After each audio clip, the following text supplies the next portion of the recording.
Hey guys, Average Character here with another Raid Shadow Legends video. Today we're going to be summoning for the Champion Chase tournament that's going on. Excuse me. So we've got the Champion Chase tournament going on. We have got 3 different rewards.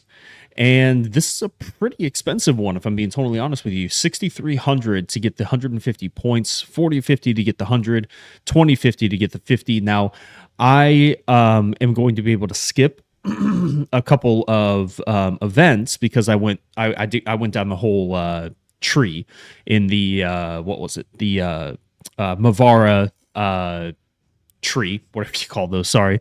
And I got all the points there, so I'll be able to skip a few. So even if I don't get the 63 or honestly even the 40-50, I should be fine, although I am expecting to at least get the 40-50 in today's video with the amount of shards that I have.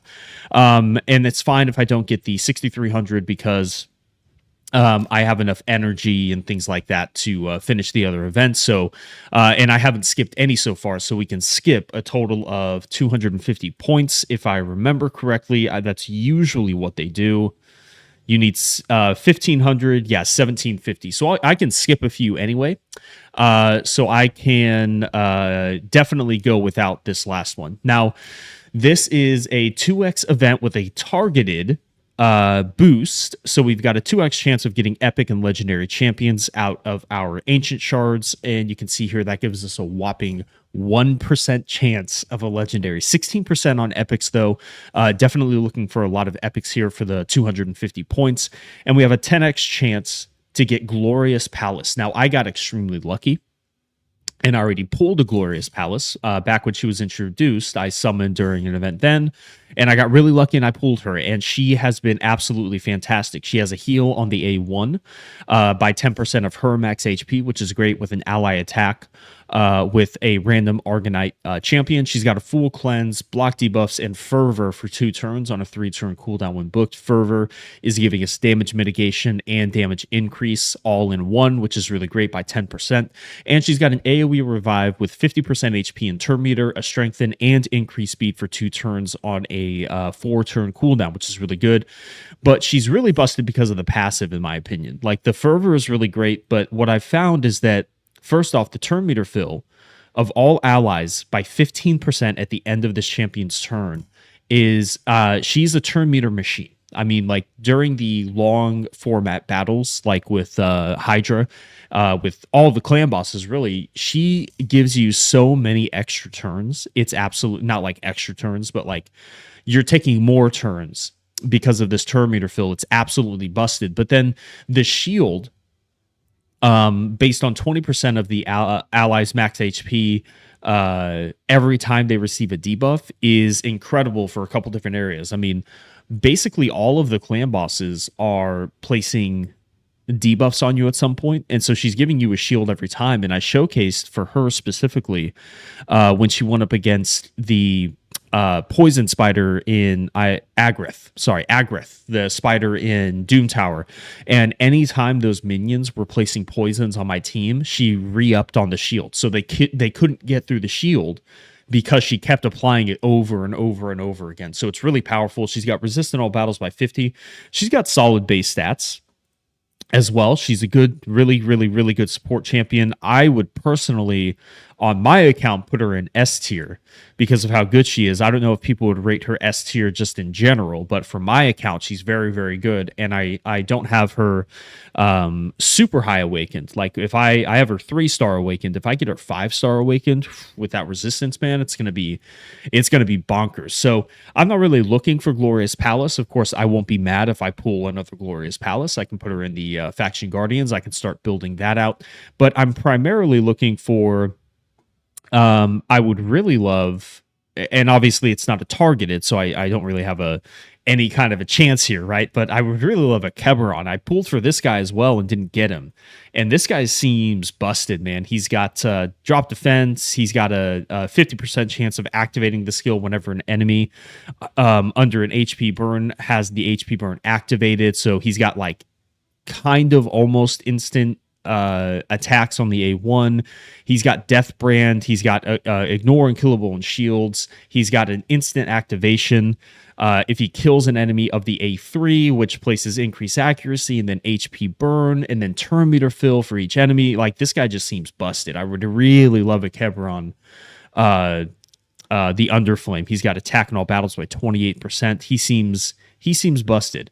But aside from that, honestly, any legendary would be great. So let's go ahead and get into it. Last thing I want to say is, obviously, or maybe not obviously, I did spend money in the game. I don't mind spending money in the game, but I always want to encourage people to spend responsibly if you are going to spend. So I'm not going to get like too much into the nitty gritty of my finances, but I don't feel comfortable spending in this game unless I'm ahead on all of my payments. So what I mean by that is, like, I'm 2 months ahead of my rent.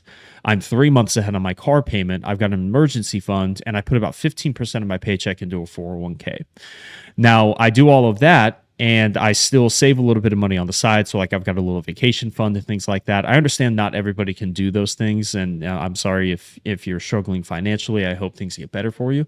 But that's how I personally feel. Now, I've as far as like how I like spending money in the game. I need all those things to be done first before I even consider spending money in this game.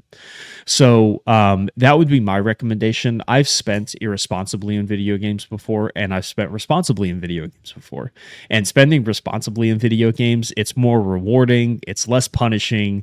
Like, if you spend money in a game, and then, like, for this for example, if we don't pull a single legendary, and we barely pull any epics, and I don't get any points, yada, yada, yada, I'm not going to be too bummed out about it, right? Because this money, I have money saved up. It's not, putting me in the hole, anything like that. So I just wanted to say that if you're going to spend, obviously it's your money, so you can do what you want, but I would very much encourage you guys to spend responsibly, especially in a game like this that can be a little bit predatory, okay? So just keep that in mind. All right, now, having said that, bad stuff out of the way, let's go ahead and have some fun here.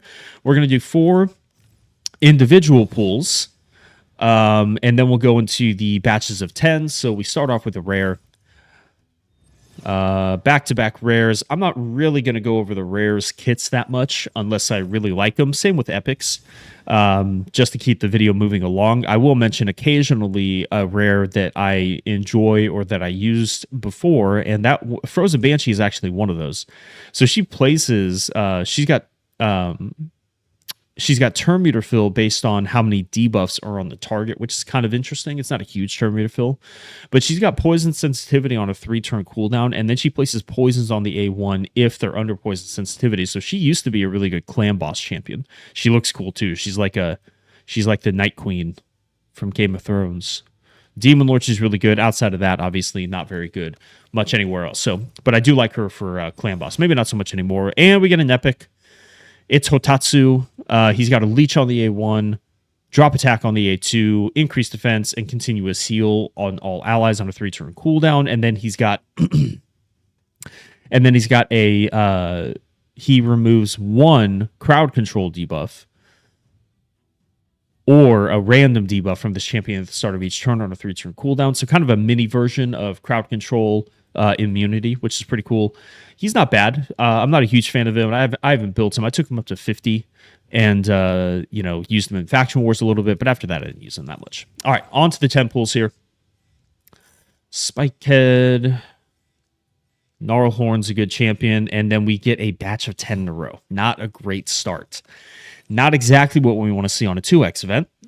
But we get an epic there. Oh, there we go. There's the epics. There's the epics. Okay. All right. There we go. That's what I like to see. That's what I like to see. Okay. We got a few epics there. Out of all of these guys, I think Lady Annabelle is the most valuable here. She has a heal by 50% every time an ally or an enemy dies. So you can use her to cheese the early stages of like normal Doom Tower Bommel. She's kind of like Borengari. She can cheese those for you. Pestilus, I can't remember what this guy does. Increase accuracy, increase crit damage, HP burn, and then a heal if it's placed, a heal if it's not placed, and then a leech on the A1. Not bad. Karam, not a huge fan of him.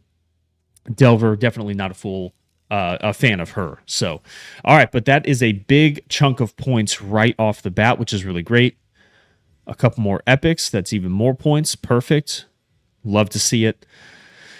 Not sure what this guy does. Sandlash Survivor, ally protect and block damage every time an ally's HP drops below 50%. It's a strong passive. Outside of that, I'm not a huge fan of Sandlash Survivor. By the time I pulled Sandlash, I didn't have a use for him. And then we've got Drake. I always used to get Drake confused with Draco Morph. Drake is the not as good. He's like the little brother. He's not as good as the older brother. So the epic version. All right, but good epic rates so far. We love to see that. It's good for points. And then unfortunately, we get another batch of 10. But I do want to call out here Sentinel. Sentinel's very good. He's got a provoke on a pretty high land rate on an 85% chance if the attack is critical on the A1, which is really cool. He's got drop attack, the small version. He's got the small versions of drop attack and heal reduction on an AoE on a 3-turn cooldown. I'm sorry. If it's ascended, it's the big version. I apologize. The small version of drop attack, the big version of heal reduction. But then he's got this heal on a 2-turn cooldown. Heals the champion by 10% HP at the start of their turn, which can be critical. I do like that. He's a good. He's actually helped me a lot in. What am I thinking? Centranos. So he shows up in a couple different areas there, especially in the harder areas. All right, Bloodfeather, not a huge fan of her. And then a whole bunch more rares. Blade Rider, though, I did do a video on him. He's a great rare. Great rare. Basilisk, not a huge fan of him. He's got a self-revive with block damage, but not really anything special. I did build him for Faction Wars up to 6-star, but he's not, even in Faction Wars, he's not super great. All right, another batch of 10 rares. Yikes. Okay. We're kind of burning through these too. I think we're already halfway done. Sachi, is she a potential reviver for Shadowkin? I think she's one of those potential revivers. Yeah. Revives a random ally whenever this champion kills an enemy. She's got increased attack on all allies and a turn meter fill. She's got decreased crit rate and leech on a single target enemy. And then she's got an AoE decreased accuracy. I built her as well for Faction Wars, and she did okay in normal, but she falls off really hard in Faction Wars hard. So just be mindful of that. All right, what do we got here? Executioner, Bonekeeper. Bonekeeper has an interesting ability. She does, where is it?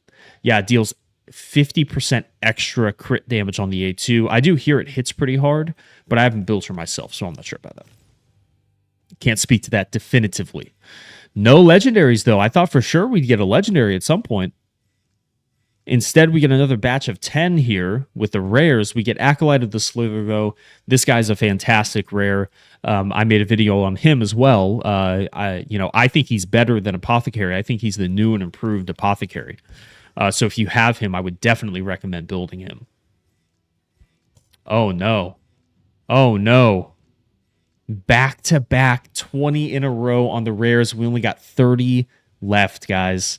We'll summon to Reserve Vault now. I did want more rare champions as well for future champion training events, so that's good. Tomoe, we get Galkut. I do like Tomoe. She's got a counterattack on a target ally for 2 turns or 3 turns instead if they're from the Shadowkins. And then she has turn meter fill and increased crit damage on all allies, plus crit rate if they're from the Shadowkin faction on a 4-turn cooldown. She's got an AoE drop attack, and she's got a chance of stealing a buff on the A1 as well. Galkut, he's a bomb champion. So if you need a bomb champion for Ogre, and if you don't have War Mother for Faction Wars Hard, he can serve that role. He's got on a 3-turn cooldown, it's a single target attack, an AoE single target attack in random order, with damage decreasing by 25% after each hit. The initial hit hits really hard, but it quickly falls off after that. So, all right, 2 more, I think. No legendaries, huh? We did get quite a few epics, though, to be fair. We did get quite a few epics. Captain Tamilia, she's got an ally protect with nothing else, though, on a 4-turn cooldown. That's pretty power crept. And then she's got increased defense on all allies and a heal based on this champion's max HP. So I think she's been power crept. Used to be a solid support champion. All right, last batch of 10, and then we'll wrap up the video. Can there be a miracle? There it is. It's a Deliana. Oh, man, that's heartbreaking. That's heartbreaking. I've already got Deliana. She was a free champion. So I think this is actually my third copy of Deliana. So not what we wanted to see here. She's not a bad champion. She's got an AoE on the A1 with Leech. She's got a single target attack with drop resistance. And if they're under block buffs, applies a debuff spread, taking any drop resistances and placing it on all enemies. And then she also has block buffs and a heal on all allies for each block buffs that is placed, and then turn meter fill on herself for each block buffs that is blocked or resisted by the enemy team. So she's not bad. We did get Stonebound Thisbe, though. I don't know if that's how you pronounce that name. She was actually just the fusion champion for oh my gosh, what's the name? I just completed it. Mavara, sorry. So she's got a drop attack on the A1 and then a turn meter steal, which is cool. She's got an AoE hex and block buffs, which is great for Hydra on a 3-turn cooldown. And then she's got the decrease the duration of all allied debuffs by 1 turn, heals them by 15% of their max HP, and fills their turn meter by 20%, all on a 3-turn cooldown. That's really strong for an epic. And then she's got this passive here. Allies deal 10% more damage to enemies under debuffs placed by this champion. If there are multiple champions, only one will activate. So allies deal 10% more damage to enemies under debuffs. So I think it's just a flat 10%. So you wouldn't get 20% or 30% if it has, but that's fine. Honestly, 10% bonus damage is really good. And then she's got accuracy in all battles by 40. So I'm actually more excited for pulling Stonebound than I am the legendary, because I've already got a Deliana. So that's a little bit of a bummer. Let's see how we did on the tournament, though, because I think with all the epics, yes, we did. Perfect. So this is really good. This means that I can skip the champion training. I can actually skip most of the remaining events. I only need 180 points now to get the 5-star Empress Soul. So I'll probably do a couple of the smaller events. I think there's another, actually, let's take a look real quick and we'll just figure out what I have left. If it's on here. Nope, it doesn't look like it's on here. Oh, well, that's fine. I think there's a couple more smaller events going on, like a couple more dungeons, a couple more like maybe an arena. I do have 16 million on the silver, so there's a what's that thing called? Artifact enhancement coming up as well that I can get done. But champion training, I'm going to save as many of these champions as I can for the next fusion, because I'm praying that the next fusion is bad, because if the next fusion is bad, I'll be able to substitute these 3, I'm already there, for Titus. I skipped Titus. I was just not really in a... I wasn't really in the mood to do a fusion, to be honest with you. And he didn't seem like he was totally busted. I think everyone was kind of aware that he would potentially be disgusting for the clan bosses, but outside of the clan bosses, I was like, I just don't think I have a use for him. And you can kind of see here the results everywhere, really, except for the clan bosses, are really bad. But my God, he is just a monster for clan bosses. So let me just pull up real quick, and then I'll stop rambling. Is it Chimera Clash? Yeah, let me look at... Nope, I can't anymore. Maybe Hydra. Has anyone done Hydra yet? So nobody's done Hydra with a Titus, unfortunately. But the point is that Titus is basically going to take... He takes my damage, and then he quadruples it, basically. So that's what some of the other teams have been putting together. So I really want him, and so I'm kind of hoping the next fusion is trash, so I can switch him out for that one. Anyway, all right, guys, we did get a Deliana. I can actually High Elves. I can... Nope, because she's my third, unfortunately. So no defense for my High Elves. That's a bit of a bummer, but I'm going to go ahead and end it there. Thank you guys so much for dropping by the channel. As always, I really appreciate it. Remember to be responsible with your spending, and if you are pulling today, good luck on your pulls. I'll see you on the next one. Bye, guys.